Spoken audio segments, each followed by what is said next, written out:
27 রোজার রাতে সন্তান ফোন দিয়া বলে, বাবা আমি আগামীকাল রওনা দিলে রাত 2টা-3টায় গিয়া ঢাকায় নামবো, আমি সাহারি তোমাদের সঙ্গেই খাবো। মা বসে আছে, মায়ের সন্তানের বাবাও বসে আছে, সন্তান আসবে। রাত্র 2টা-3টা হয়ে গেছে, সাহারির সময় হয়ে গেছে, সন্তানের খবর নাই। শেষ টাইমে মা বাবা সাহারি খেয়ে ফজরের নামাজ পড়ে দরজার মধ্যে অপেক্ষা করতেছে, সন্তানের খবর নাই। 8টা, 9টা, 10টা বেজে গেছে, মায়ের মনটার ভালো লাগে না। স্বামীকে ডেকে বলে, স্বামীরে আমার সন্তান কই, আমার মনটা ভালো লাগে না, একটা ফোন লাগাও। স্বামী ডাক দিয়া বলে, চিন্তা করো না, ঈদের সময় যানজট থাকতে পারে, চলে আসবে। কিছুক্ষণ পর বাবার মনটাও ভালো লাগে না, বাইরে নেমে পায়চারি করতেছে। হঠাৎ করে একটা ফোন চলে আসছে। সন্তানের ফোন দেখে বাবার সে কি আনন্দ। ফোন রিসিভ করে যখনই সালাম দিল, অপর প্রান্ত থেকে সালামের উত্তরে সন্তানের কণ্ঠ পাওয়া যায় না। বাবা ডেকে বললেন, বাবা তুমি কে? এটা তো আমার সন্তানের কণ্ঠ নয়, তবে মোবাইলটা আমার সন্তানের। ওপার থেকে ডাক দেয়া বলে, আপনি কি এই লোকেই মোবাইলওয়ালার বাবা? বলে, হ্যাঁ।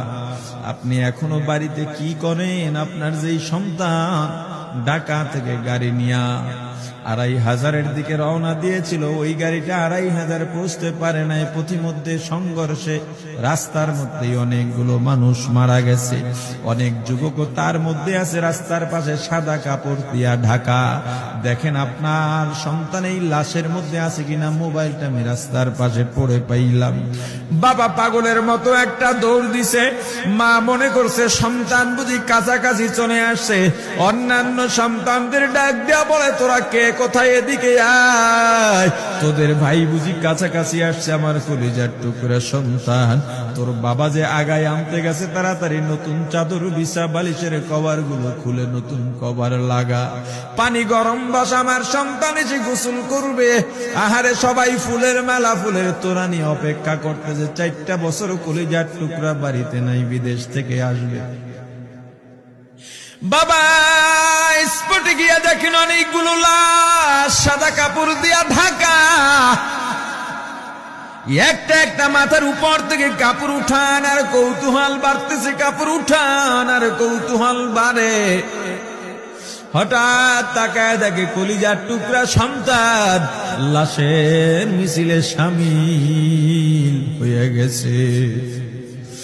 বাবা সন্তানকে ধরে কাঁদেন আর বলেন, বাবা এত আদর আপ্যায়ন তোর জন্য, এত প্রস্তুতি রে বাবা। তোর মা তোর পথে বসে আছে রে বাবা, কি জবাব দিব বল?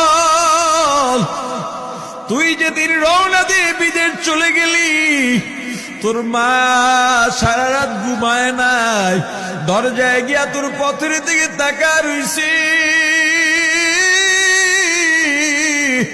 কত রাত আমি মা আমি বাবা দেখলাম, তোর মা গভীর রাতে বিছানায় নাই। খুঁজতে খুঁজতে দেখলাম দরজায় গিয়া তোর মা কাঁদে। কত রাত তোর মা তোর জন্য নামাজ পড়তে পত্রে রাত্রটা নির্ঘুম কাটায় দিছে রে বাবা। কত রাত তোর মা তোর জন্য দোয়া করতে করতে নির্ঘুম রাত্র কাটায় দিছে। এই 4 বছরে 8টা ঈদ, ঈদের সময় আমরা নতুন কাপড় কিনছি, নতুন কাপড় পরছি। তোর মা